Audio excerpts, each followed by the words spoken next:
है। हमारे साथ हैं Shri Ramesh Pokhriyal Nishank ji, HRD minister, Shri Prakash Javadekar ji, I and B minister, Shri Amit Khare ji and madam Anita Karwal ji, secretaries from the ministry of HRD. मैं मंत्री जी से अनुरोध करूंगा कि वो ब्रीफ करना। आज प्रधानमंत्री नरेंद्र मोदी जी की अध्यक्षता में मंत्रिमंडल की बैठक हुई और 21वें सदी के एक नई शिक्षा नीति को उसमें मंजूरी दी गई। यह बेहद महत्वपूर्ण है क्योंकि 34 साल से शिक्षा नीति में परिवर्तन नहीं हुआ था और इसलिए आज का ये जो परिवर्तन है और जो नई शिक्षा नीतियां है, मुझे विश्वास है कि पूरा समाज और सभी देशवासी इसका स्वागत करेंगे और दुनिया के शिक्षाविद भी इसको निश्चित रूप से सराहना करेंगे। So friends, as today we have Ramesh Pokhriyal ji also, but I'll request first Secretary, who will do first? Amit Khare ji, to his Secretary of Higher Education, so he'll do a presentation because बहुत सारे मुद्दे हैं और बहुत मुद्दों को ढंग से समझने के लिए एक अच्छा प्रेजेंटेशन है, सबको मिलेगा भी और प्रेस रिलीज भी डिटेल्ड है, वो भी मिलेगा।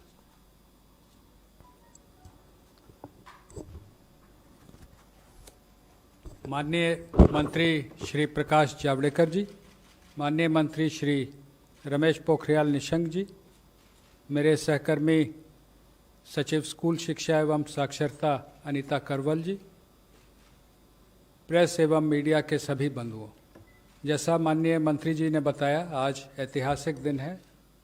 34 साल के बाद देश को एक नई शिक्षा नीति मिली है। मैं संक्षिप्त प्रस्तुतिकरण के माध्यम से पुरानी शिक्षा नीति के मुकाबले हम नई शिक्षा नीति में कहाँ हैं, जो बड़े परिवर्तन हैं वो क्या हो रहे हैं उच्च शिक्षा, स्कूल शिक्षा में, और इसका क्या आउटकम रहेगा, कितने छात्र छात्राएं लाभान्वित होंगे, किस प्रकार से नए संस्थान खुलेंगे, इस पर एक प्रेजेंटेशन है। सर ज़्यादा लंबा नहीं है, it is 11 slides. I'll just give you the background that starting with the University Education Commission way back in 1948, there was Secondary Education Commission followed by Kothari Commission. And Kothari Commission was the one which led to the formulation of the National Policy on Education in 1968. Now from 68 to 86, the same policy continued. 86, there was the new policy, the NPE, National Policy on Education 86. उसका संशोधन बहुत सीमित रूप से 1992 में 1992 it was amended, but actually it is the 86 policy which had been continuing till date, that is for last 34 years. सरकार ने 2 समितियां बनाई, एक TSR सुब्रमण्यम की समिति जिसने मई 2016 में अपना प्रतिवेदन दिया था, और उसके बाद डॉक्टर के कस्तूरीरंगन जो प्रसिद्ध वैज्ञानिक हैं, इसरो में रह चुके हैं, चेयरमैन थे स्पेस कमीशन के, विभिन्न इंस्टीट्यूट्स के वो चांसलर हैं, बोर्ड ऑफ गवर्नर्स के डायरेक्टर हैं, शिक्षा से उनका जुड़ाव है, और शिक्षक और अन्य स्कूल शिक्षा, उच्च शिक्षा दोनों से जुड़े हुए जो बड़े वैज्ञानिक हैं या एकेडमिक हैं, उनकी कमेटी बनाएगी। कमेटी के डिटेल अंतिम स्लाइड में मैं दूंगा, कुछ जानकारी भी उसके बारे में आपको उपलब्ध कराऊंगा। नेक्स्ट। एक महत्वपूर्ण बात यह है कि सरकार के जो निर्देश हैं उसके आलोक में एक व्यापक कंसल्टेशन किया गया। It has been widely consulted, and just to give you an idea, through MyGov platform we approached all the 2.5 lakh gram panchayats for their suggestions. Then when the draft committee report of Dr. Kasturi Rangan's draft National Education Policy was presented, we got it translated into 22 languages. Again, there were widespread consultations. There was education dialogue with honorable members of parliament. There was a special meeting of Central Advisory Board of Education on 21st of September last year. There was also a special meeting, Parliamentary Standing Committee on Human Resources had taken a special meeting on 7th of November. So there has been wide consultation not only with the governments, state governments, with central ministries, state governments, with the academia, but also the involvement of the common people. लोगों से राय ली गई कि आप अपनी शिक्षा नीति में क्या देखना चाहते हैं, और इस के आधार पे जो शिक्षा नीति और उसके बड़े रिफॉर्म्स हैं, उसमें उच्च शिक्षा में हम 2035 तक 50% GER ग्रॉस एनरोलमेंट रेशियो तक पहुंचेंगे, और उसके लिए होलिस्टिक एजुकेशन की नई व्यवस्था लाई जा रही है, जिसका सबसे बड़ा अंग है मल्टीपल एंट्री एंड एग्जिट। आज की व्यवस्था में यदि 4 साल इंजीनियरिंग पढ़ने के बाद या 6 सेमेस्टर पढ़ने के बाद किसी कारणवश मैं आगे नहीं पढ़ सकता हूं, तो मेरे पास कोई उपाय नहीं है, मैं आउट ऑफ द सिस्टम हो जाता हूं।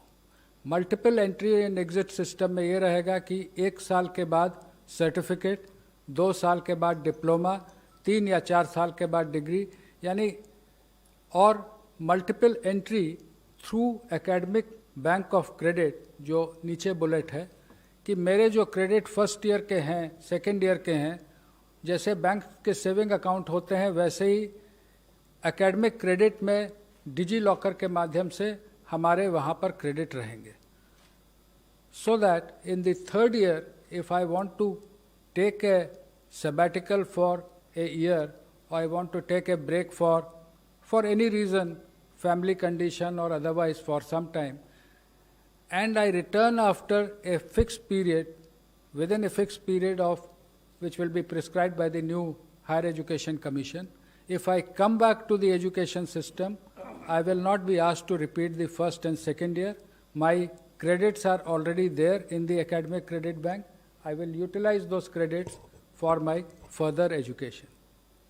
इसमें ये भी व्यवस्था रहेगी मल्टीपल एंट्री और एग्जिट में कि जो लोग 4 साल का डिग्री प्रोग्राम करेंगे, जो आगे रिसर्च में जाना चाहते हैं उनके लिए अलग व्यवस्था 4 साल डिग्री प्रोग्राम, जो नौकरी में जाना चाहते हैं जैसे हम लोग यहाँ पर हैं, तो हम लोग 3 साल के डिग्री प्रोग्राम यथावत पूर्व की भांति रहेंगे, लेकिन 4 year degree program with 1 year MA and direct no MPhil, they can go to PhD।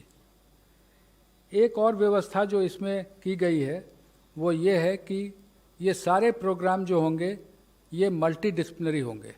आज की जो व्यवस्था है, जब मैंने शिक्षा ग्रहण की थी महोदय, कि फिजिक्स ऑनर्स के साथ केमिस्ट्री, मैथमेटिक्स या जूलॉजी, बॉटनी लिया जा सकता है, उसके साथ फैशन डिज़ाइनिंग नहीं ली जा सकती थी। मल्टीपल डिसिप्लिनरी एजुकेशन की जो हम लोग बात कर रहे हैं, उसमें मेजर और माइनर की व्यवस्था होगी। जो मेजर प्रोग्राम जो डिसिप्लिन का है, उसके अलावा माइनर प्रोग्राम भी लिए जा सकते हैं। इसका फ़ायदा ये होगा, 2 फायदे इस पूरे सिस्टम के, कि आर्थिक या अन्य कारण से जो लोग ड्रॉप आउट हो जाते हैं वो वापस सिस्टम में आ सकते हैं बिना अपना समय गंवाए हुए। दूसरा कि जो अलग अलग विषयों में रुचि रखते हैं, बहुत से फिजिसिस्ट होते हैं जो कि म्यूज़िक में रुचि रखते हैं, लेकिन उसके लिए फॉर्मल उनको कोई व्यवस्था नहीं रहती है। नई व्यवस्था में मेजर और माइनर्स के माध्यम से ये व्यवस्था रहेगी कि व्यक्ति मल्टी डिसिप्लिनरी, वेल राउंडेड, अपने इंटरेस्ट के हिसाब से इंजीनियरिंग और म्यूज़िक अगर सीखना चाहता है, अगर वहाँ संस्थानों को मल्टी डिसिप्लिनरी बनाया जाएगा, यूनिवर्सिटीज़ को मल्टी डिसिप्लिनरी बनाया जाएगा, वहाँ वो शिक्षा ले सकता है। Next please. Graded autonomy of autonomous colleges, ये आप में से प्रायः बहुत लोग अवगत होंगे कि हमारे देश में लगभग 45,000 कॉलेजेस हैं जिनको हम संबद्धता प्राप्त एफिलिएटेड कॉलेजेस कहते हैं। किसी किसी विश्वविद्यालय में तो इनकी संख्या 800 तक पहुंच गई, जिसके कारण न केवल गुणवत्ता में गिरावट आती है बल्कि विश्वविद्यालय परीक्षा केंद्र ही बने रहते हैं, लगातार वहाँ परीक्षा चलती रहती है। ग्रेडेड ऑटोनॉमी की व्यवस्था ये होगी कि उनके एक्रेडिटेशन स्टेटस के आधार पर A+, A, B, उनको अलग अलग एडमिनिस्ट्रेटिव और एकेडमिक ऑटोनॉमी और फाइनेंशियल ऑटोनॉमी कॉलेजेस को दी जाएगी। जो A+ हैं वो ज़्यादा ऑटोनॉमी पाएंगे, A वाले उससे कम, और B ग्रेड में जो रहेंगे उनको कहा जाएगा कि आप अपने आप में सुधार लाएं, तब आपको आगे इसमें व्यवस्था की जाएगी। नेशनल मिशन ऑन मेंटरिंग, जिसमें जो हमारी फैकल्टी है उसके उन्नयन और जो हमारे छात्र हैं उनको अच्छे मेंटर मिले, उनके एलुमनाई से, उनके टीचर से, इसकी व्यवस्था रहेगी। आज के दिन में age of today we have UGC, AICTE and National Council for Teacher Education. There will be single regulator for higher education. एक रेगुलेटर रहेगा जो कि सारे एजुकेशन, हायर एजुकेशन को एक ही रेगुलेटर देखेगा।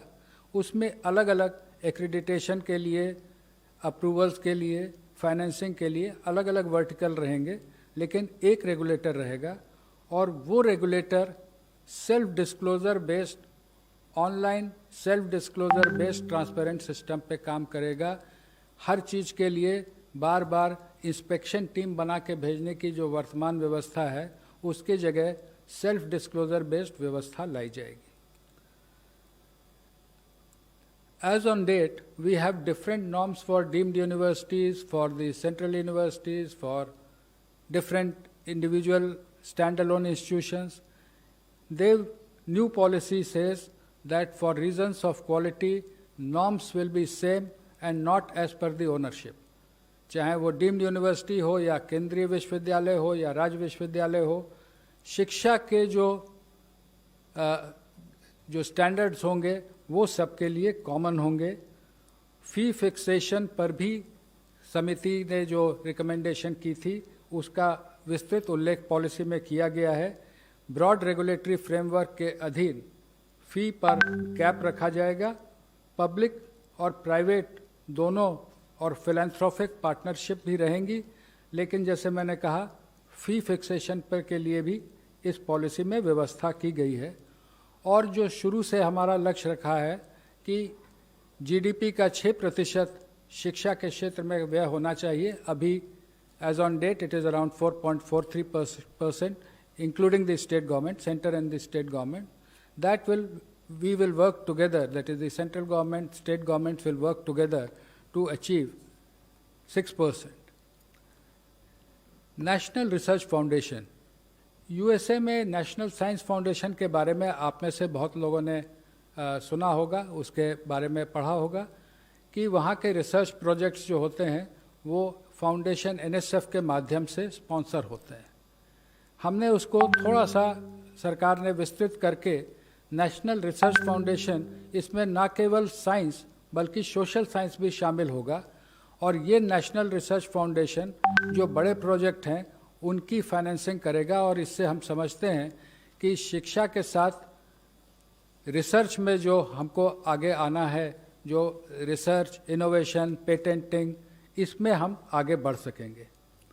शिक्षा के अंतर्राष्ट्रीयकरण के बारे में पॉलिसी ने विस्तार से चैप्टर 12 में उल्लेख किया है और उल्लेख ये है कि हम अपने देश के शिक्षा को, कि उच्च शिक्षा को इस स्तर का बनाएंगे कि बाहर के विद्यार्थी हमारे साथ आएँ और जो एक्सचेंज होते हैं वो देश के उच्च शिक्षण संस्थानों और विदेश के हाई रैंकिंग उच्च शिक्षण संस्थानों के बीच हों। स्टैंड अलोन जो हमारे इंस्टीट्यूशंस हैं उनको मल्टीडिसिप्लिनरी बनाने की ओर हम बढ़ेंगे। टेक्नोलॉजी का व्यापक उपयोग ड्राफ्ट पॉलिसी में भी उल्लेखित था। कोविड के कारण पूर्व से ही व्यापक उपयोग होने लगा है। पॉलिसी में लिखा है कि टेक्नोलॉजी का व्यापक उपयोग होगा विथ इक्विटी, यानी हम समावेशी रूप से टेक्नोलॉजी का उपयोग करेंगे, लेकिन इस प्रकार से करेंगे कि जो हमारे साथी पीछे हैं या जो आर्थिक कारणों से जिनके पास डिवाइस या कनेक्टिविटी में रुकावट है, तो हम उनको साथ लेते हुए आगे बढ़ेंगे। No child should be left behind. Technology will be used but every child will be taken on board. Indian knowledge system के बारे में जो विस्तार से चर्चा की गई है, लेकिन सभी भाषाओं पर ध्यान देते हुए जो हमारे इंस्टीट्यूट्स हैं,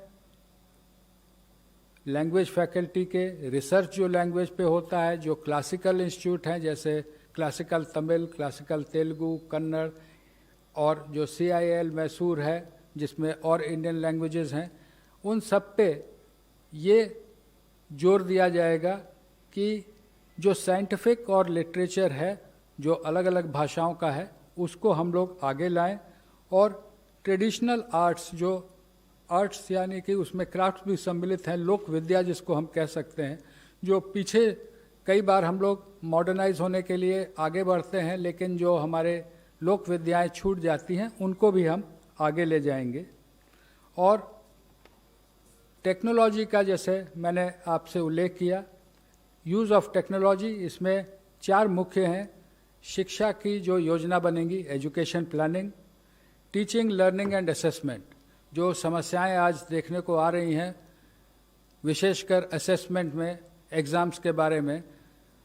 टीचिंग, लर्निंग एंड असेसमेंट में हम टेक्नोलॉजी का इस प्रकार उपयोग करेंगे कि semester wise, mid semester wise ये टेक्नोलॉजी के उपयोग से 360 डिग्री असेसमेंट होगा। उसका उल्लेख जब स्कूल में आएंगे तो आप हमारे सहकर्मी करेंगी। मैंने पहले भी कहा, access to the disadvantage groups, disadvantage could be economical, disadvantage could also be due to differently abled persons, उनके बारे में भी विशेष उल्लेख है कि दिव्यांगजनों के लिए टेक्निक का और टेक्नोलॉजी का उपयोग कर हम कैसे उनको शिक्षा में आगे बढ़ाएंगे।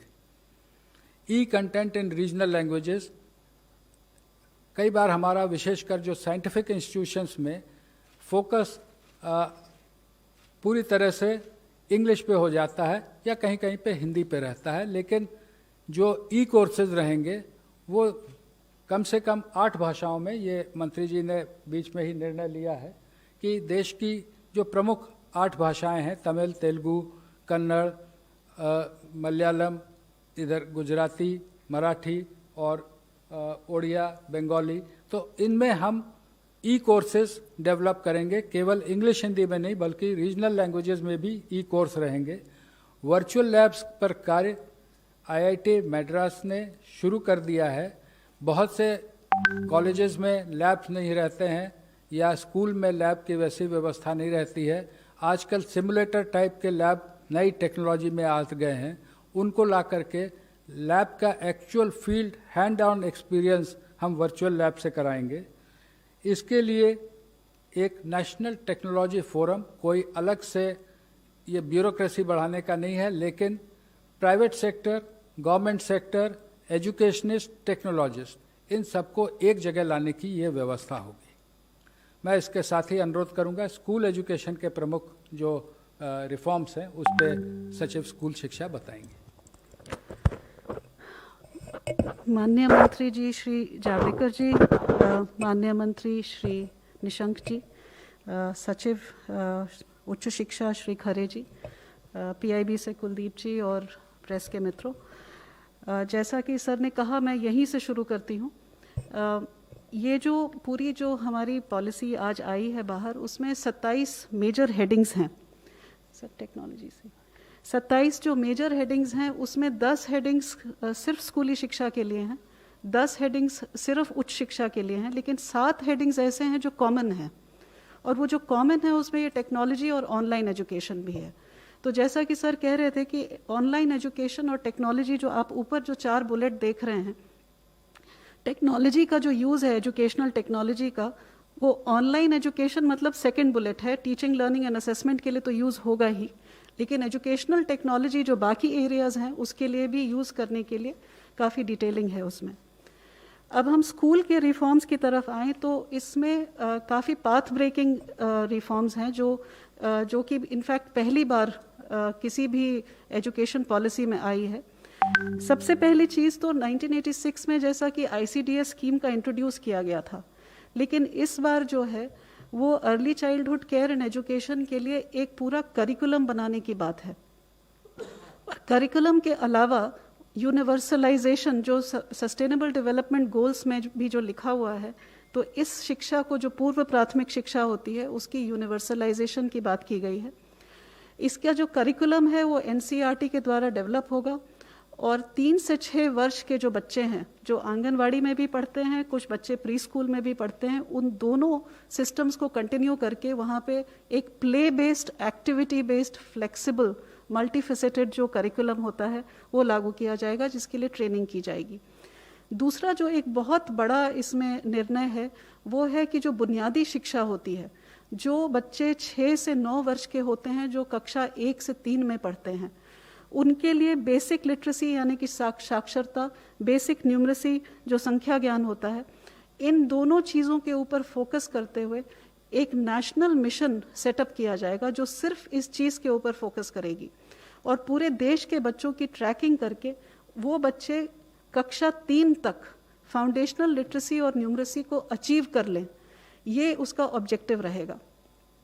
जो तीसरा बड़ा इसमें रिफॉर्म है वो है जो पाठ्यक्रम का और पढ़ाने के तरीके का जो स्ट्रक्चर है उसमें चेंज है।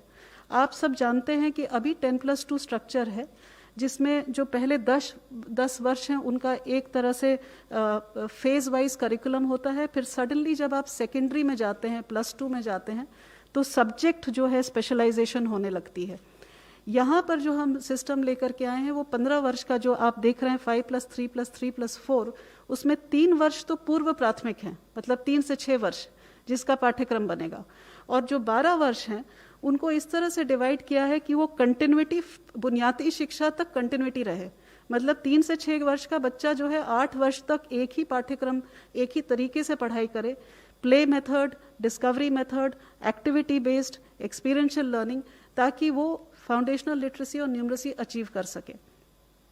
जो मिडिल स्कूल होगा, जो 6 to 8 वाला जो कक्षा है, उसमें जो है वो सब्जेक्ट इंट्रोडक्शन होगी और फिर सब्जेक्ट की एक्सप्लोरेशन होगी और वो मल्टी डिसिप्लिनरी अप्रोच होगा।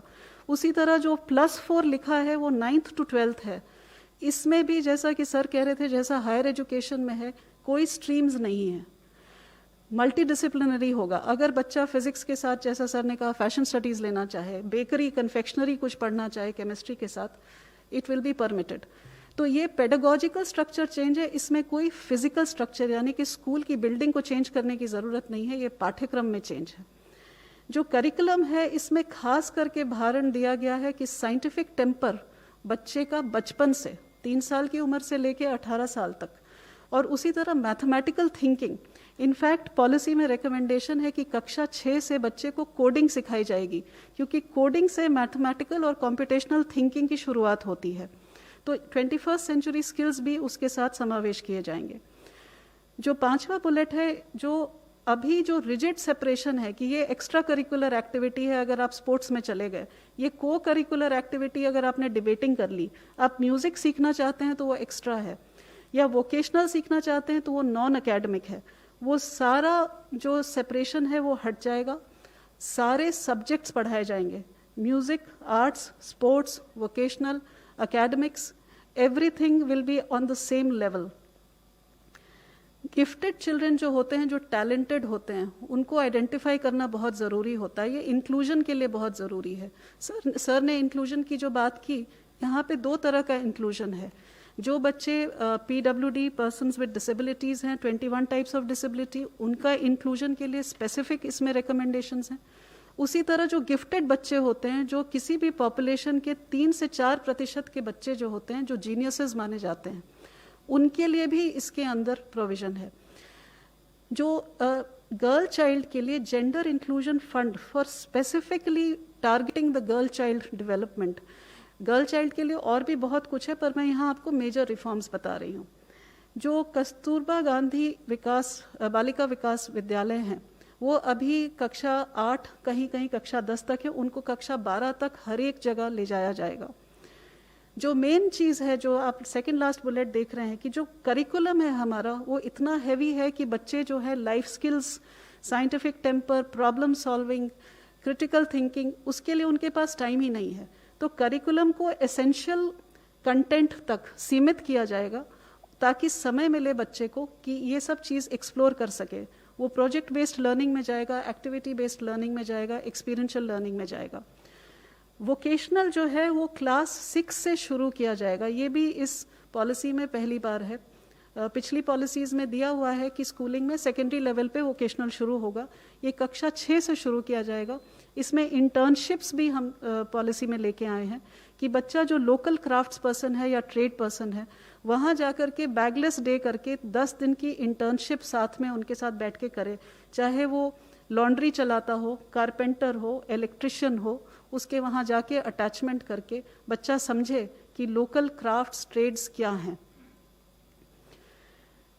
जो एक और मेजर रिफॉर्म है वो करिकुलम फ्रेमवर्क, जो हमारा पाठ्यक्रम की जो रूपरेखा होने वाली है वो 4 जगह वो चेंज होने वाली है। एक तो स्कूली शिक्षा की जो NCF है वो 2005 में बनी थी, 15 साल हो चुके हैं उस बात को, वो नया पाठ्यक्रम आएगा। उसी तरह से जो टीचर्स एजुकेशन जो 2009 में बनी थी, 11 साल पहले, वो भी अब हम हाथ पर लेंगे। जो अर्ली चाइल्डहुड एजुकेशन की मैंने आपसे जो बात करी कि वो भी जो है अब की बार पहली बार इस तरह से बनेगा कि 0 से 3 वर्ष का सब फ्रेमवर्क बनेगा, जिसमें पेरेंट्स को बताया जाएगा कि आप घर पे क्या कर सकते हैं, और 3 से 6 वर्ष का आंगनवाड़ी के अंदर या प्री स्कूल में अगर बच्चा है तो उसके लिए बताया जाएगा। बोर्ड एग्ज़ाम, इसके ऊपर काफ़ी विस्तृत में पॉलिसी में लिखा हुआ है। बोर्ड एग्ज़ाम जो है उसका महत्व जो है उसको कम करने के लिए बहुत सारे तरीके बताए गए हैं। फर्स्ट ऑफ ऑल ये कहा गया है कि मॉड्यूलर एग्ज़ाम्स हो सकते हैं, साल में 1 बार होना ज़रूरी नहीं है, 2 बार हो सकते हैं। बोर्ड एग्ज़ाम्स के लिए हर सब्जेक्ट को, मैथमेटिक्स से शुरू करते हुए हर सब्जेक्ट को 2 लेवल पे ऑफ़र किया जा सकता है। और तीसरा ये भी कहा गया है कि बोर्ड एग्ज़ाम को 2 भाग में बांटा जाए, ऑब्जेक्टिव एंड डिस्क्रिप्टिव। इस तरह से काफ़ी सारे इसके अंदर पॉलिसी में चीज़ें लाई गई हैं बोर्ड एग्ज़ाम्स के लिए। और ये भी कहा गया है कि बोर्ड एग्ज़ाम सिर्फ नॉलेज के एप्लीकेशन को टेस्ट करे, रोट लर्निंग को नहीं, जो आप रट करके जाते हैं उसको नहीं, लेकिन वहाँ जा कर के जो रोज़मर्रा की ज़िंदगी में आपके नॉलेज को अप्लाई करने की बात है उसको टेस्ट किया जाए। जो शिक्षा का माध्यम है उसमें ये लिखा है कि जहाँ तक पॉसिबिलिटी हो वहाँ तक 5वीं कक्षा तक मातृभाषा या नहीं तो क्षेत्रीय भाषा हो या घर की जो भाषा बोली जाती है उसमें पढ़ाया जाए, और हो सके तो 8वीं तक पढ़ाया जाए और उसके आगे भी पढ़ाया जाए जहाँ पॉसिबल हो। एक बड़ी इंटरेस्टिंग चीज़ इसमें लेके आए हैं कि जो बच्चे का जो आप रिपोर्ट कार्ड होता है, आप सबके बच्चों का रिपोर्ट कार्ड आता होगा, वो 2 पेज का होता है। एक साइड सब्जेक्ट लिखे होते हैं और उसमें कुछ मार्क्स और लाल रंग की लाइन वाइन कहीं डाल दी जाती है, और दूसरी साइड लिखा जाता है कि बच्चा क्लास में बात नहीं करता, बस इतने सा रिपोर्ट कार्ड होता है। ये एक होलिस्टिक रिपोर्ट कार्ड की बात हो रही है। इसमें 3 तरह के मूल्यांकन होंगे। एक तो खुद बच्चा अपना मूल्यांकन करेगा, दूसरा सहपाठी जो उसके हैं वो उसका मूल्यांकन करेंगे, और तीसरा उसके शिक्षक उसका मूल्यांकन करेंगे। और ये जो रिपोर्ट कार्ड है इसमें हर साल इस बच्चे को कौन सी लाइफ स्किल इस बच्चे में समावेश होनी चाहिए वो लिखा होगा, पेरेंट्स के साथ चर्चा होगी, और वो हर लाइफ स्किल के ऊपर चर्चा करता हुआ रिपोर्ट कार्ड बनेगा, जो हम लोग आर्टिफिशियल इंटेलिजेंस पे बेस करके जब बच्चा 12वीं कक्षा में निकलेगा तो उसके पास अपने पिछले 15 साल का पूरा एक, जिसको कहते हैं कच्चा चिट्ठा होगा, जिसमें लिखा होगा कि वो कौन कौन सी स्किल्स उसने इम्बाइब करी हैं।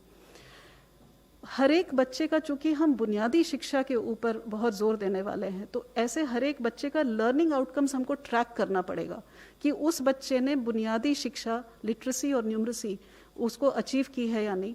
तो वो उसकी बात की गई है। एक नेशनल असेसमेंट सेंटर जिसका नाम परख रखा गया है। परख stands for performance analysis review, performance assessment review and analysis of knowledge for holistic development. बच्चे को परखने के लिए क्या करना चाहिए, ये जो सेंटर है, जो हमारे देश में करीब अभी 60 रिकग्नाइज्ड स्कूल बोर्ड्स हैं, उनके लिए स्टैंडर्ड्स, नॉर्म्स, गाइडेंस, ये पहली बार हो रहा है। ये किसी शिक्षा नीति में पहले कभी नहीं आया है। ये गाइडलाइंस देंगे ताकि जो हर एक स्कूल बोर्ड है एक बेंचमार्क जो सेट किया जा रहा है वहां तक पहुंच सके। एनटीए जो है नेशनल टेस्टिंग एजेंसी, वो हर एक यूनिवर्सिटी और कॉलेज को ऑफर करेगी एक एंट्रेंस एग्जामिनेशन, ताकि जो बच्चे हैं एक कॉमन एग्जामिनेशन से कॉलेज और यूनिवर्सिटी में एडमिशन ले सकें। ये मैंडेटरी नहीं है, ये ऑफर होगा एनटीए की तरफ से। टीचर्स के लिए एक नेशनल प्रोफेशनल स्टैंडर्ड तैयार किया जाएगा, जिससे टीचर की रोल एक्सपेक्टेशन क्या है और टीचर को किस बेंचमार्क पे पहुंचना है उसके बारे में एक स्टैंडर्ड तैयार किया जाएगा। ये एनसीईआरटी और एनसीटीई मिलकर तैयार करेंगे और ये पूरे देश में लागू होगा। बुक्स की प्रमोशन के लिए बुक ये पढ़ना कितना ज़रूरी है इसके ऊपर हम लोग बहुत जोर दे रहे हैं, क्योंकि बच्चा अगर पढ़ नहीं पाता है तीसरी कक्षा तक तो वो आगे उसका पढ़ाई जो है उसकी बहुत सीमित हो जाती है। तो books, reading and promotion policy, उसी तरह डिजिटल लाइब्रेरीज के ऊपर जोर रहेगा। सर ने जैसा बताया, स्कूल्स में भी एक ट्रांसपेरेंट ऑनलाइन सिस्टम होगा सेल्फ डिस्क्लोजर का स्कूलों का, for public oversight and accountability. अब इसके आउटकम्स क्या होंगे? पहली चीज़ तो मैंने जैसे कि कहा कि पूर्व प्राथमिक शिक्षा से लेकर के सेकेंडरी स्कूलिंग का यूनिवर्सलाइजेशन 2030 तक करने की बात है, क्योंकि सस्टेनेबल डेवलपमेंट गोल से ये पॉलिसी अलाइंड है। दूसरी चीज़ की जो बुनियादी शिक्षा है, हर बच्चा जो कक्षा 3 में पहुंचेगा उसकी बुनियादी शिक्षा अचीवमेंट हो वो 2025 मतलब 6 साल के अंदर करने की बात है। 100% GER सेकेंडरी लेवल की 2030 तक। जो हमारे बच्चे आउट ऑफ स्कूल हैं वो हर एक बच्चे को हमें वापस लाना है। जो टीचर्स हैं उनको जो अब नए तरीके से असेसमेंट होने वाला है, मूल्यांकन का तरीका बदलने वाला है, उसके लिए उनकी तैयारी 2023 तक करके उसको हमें लागू कर देना है। जो इंक्लूजन के लिए सर ने ऑलरेडी बात कर ली है कि हमको सारे बच्चों को, हर तरह के बच्चों को, किसी भी बैकग्राउंड से हो, किसी कम्युनिटी से हो, किसी कास्ट से हो, किसी रिमोट एरिया से हो, हर तरीके के बच्चों को समावेश करने के लिए स्पेशल पॉलिसी एस्पेक्ट्स हैं, वो 2030 तक सब पूरे किए जाएंगे। बोर्ड एग्जाम्स का मैंने आपको बता ही दिया है। हर बच्चे का इसमें ये लिखा है कि जब वो स्कूल से निकलेगा तो एक स्किल, एक वोकेशनल स्किल उसको वो हासिल करके निकलेगा।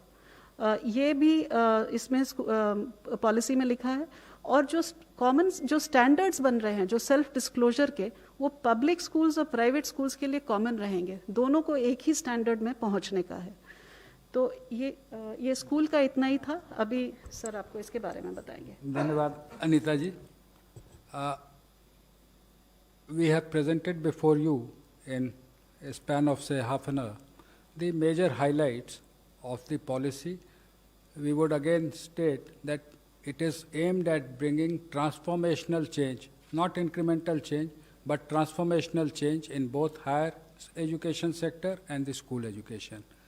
The new system in school will be 5+3+3+4 in place of 10+2. In higher education, there will be multiple entry and exit system, introduction of 4-year courses, common regulatory system by a common regulator, single regulator, National Research Foundation, these are the important highlights of the new policy. प्रारंभ में ही मैंने निवेदन किया था कि doctor कस्तूरी रंगन की अध्यक्षता में समिति बनी थी। इस अवसर पर मंत्रालय, सर आपकी अनुमति से मंत्रालय की ओर से उनका और सभी मेंबर्स का मैं आभार व्यक्त करना चाहूँगा और एक जानकारी अपने मीडिया बंधुओं को देना चाहूँगा कि डॉक्टर कस्तूरी रंगन से मेरी बात हुई है और उन्होंने कहा है कि अगर मीडिया के कोई बंधु उनसे, इसीलिए उनके कॉन्टैक्ट डिटेल दिए गए हैं। If any one of you wish to contact him, he will be available. He is in Bangalore. He will be available for any queries. Thank you, sir. सभी को धन्यवाद। और नेक्स्ट सर, जैसे multilingualism मैंने कहा जी, सभी भाषाओं में आप सभी को धन्यवाद। सबको धन्यवाद। आप पोखरियाल जी, आप समापन करेंगे।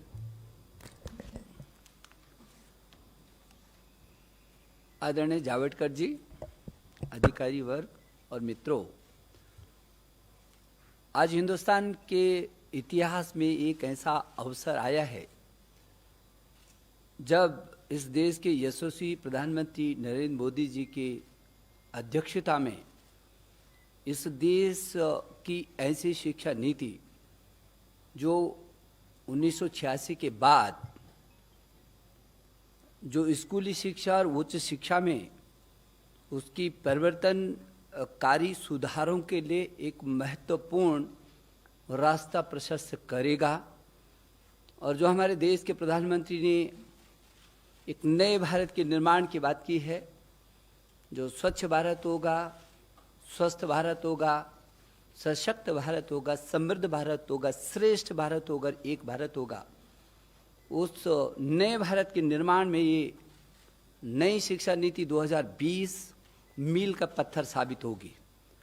जैसे कि हमारे सचिव स्कूली शिक्षा और सचिव उच्च शिक्षा ने विस्तार पूर्वक सभी बातों को सूत्र रूप में रखा है, और हमारे बड़े भाई आदरणीय जावड़ेकर जी जो इस मंत्रालय में और इस शिक्षा नीति से तब से लेकर लगातार जुड़े रहे हैं, जिनके समय में, जिनके मार्गदर्शन में ये काफ़ी आगे बढ़ी।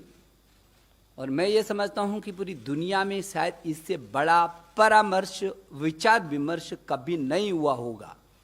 इतना बड़ा नवाचार ये दुनिया के लिए एक उदाहरण है, जब किसी नीति पर देश के कोने कोने से, अभिभावकों से, छात्रों से, अध्यापकों से, विशेषज्ञों से, शिक्षाविदों से, राजनीतिज्ञों से, जनप्रतिनिधियों से, और यहाँ तक कि 1,25,000 ग्राम समितियों से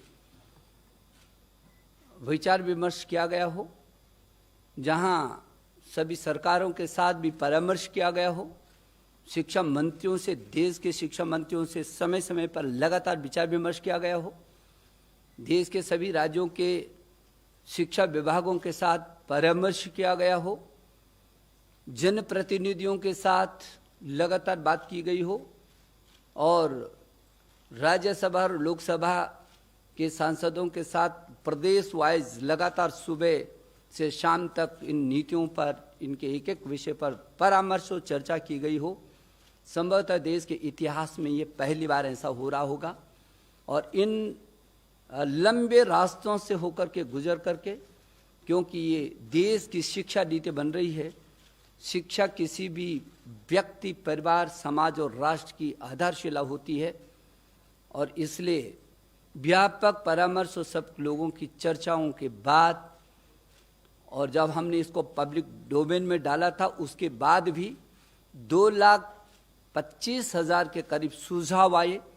उन सुझावों में भी हमने उच्च शिक्षा और स्कूली शिक्षा 2 अलग सचिवालय बनाए, 15-15, 20-20 टीमें विशेषज्ञों की बनाई, व्यापक उनका विश्लेषण किया, और उस सब के बाद इसको एक शिक्षा नीति के इस निचोड़ पर ला करके आज माननीय प्रधानमंत्री जी की अध्यक्षता में हुई जो कैबिनेट है, उसने इस पर अपनी अंतिम सहमति दी है।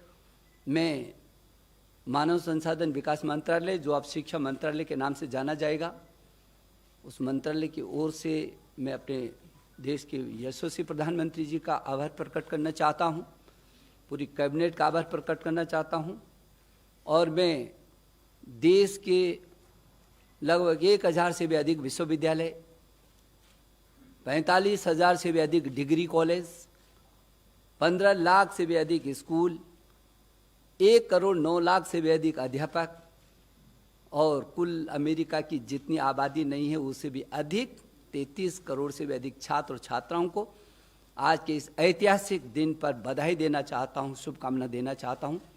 मुझे भरोसा है कि जो ये हमारी शिक्षा नीति है, ज्ञान, विज्ञान, अनुसंधान, नवाचार, प्रौद्योगिकी से युक्त, संस्कार क्षम, मूल्य परक, हर क्षेत्र में हर परिस्थिति का मुकाबला करने वाली, पूरी दुनिया के लिए भारत में ज्ञान की महाशक्ति के रूप में उभर करके आएगी।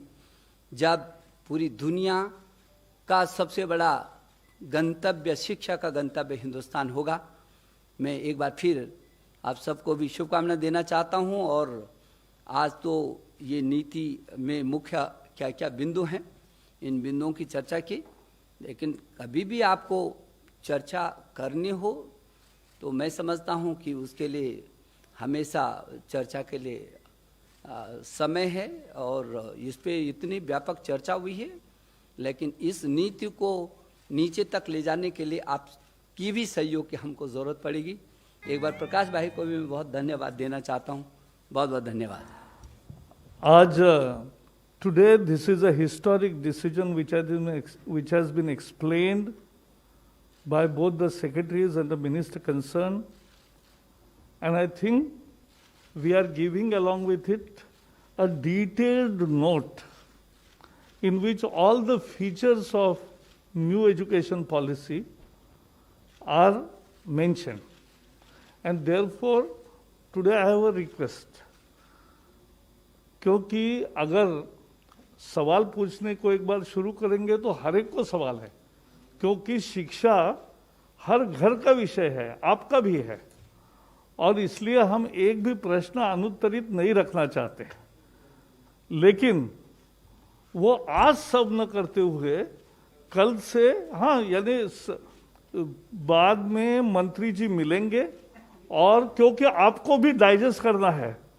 और देखो, आज अगर आप सारा रिपोर्ट, सारा प्रेजेंटेशन और सभी प्रेस रिलीज सब दोगे तो पेपर में दूसरा और प्रश्नोत्तर, तो दूसरा कुछ छापने को जगह नहीं रहेगी।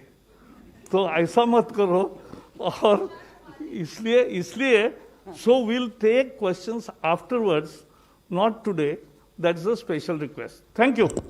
Thank you very much, sir. Thank you, sir.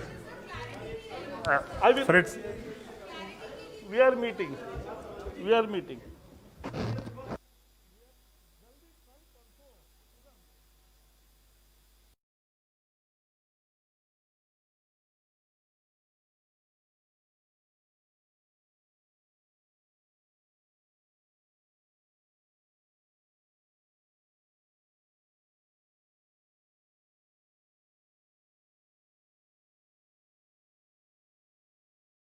इंतजार कर रहा था।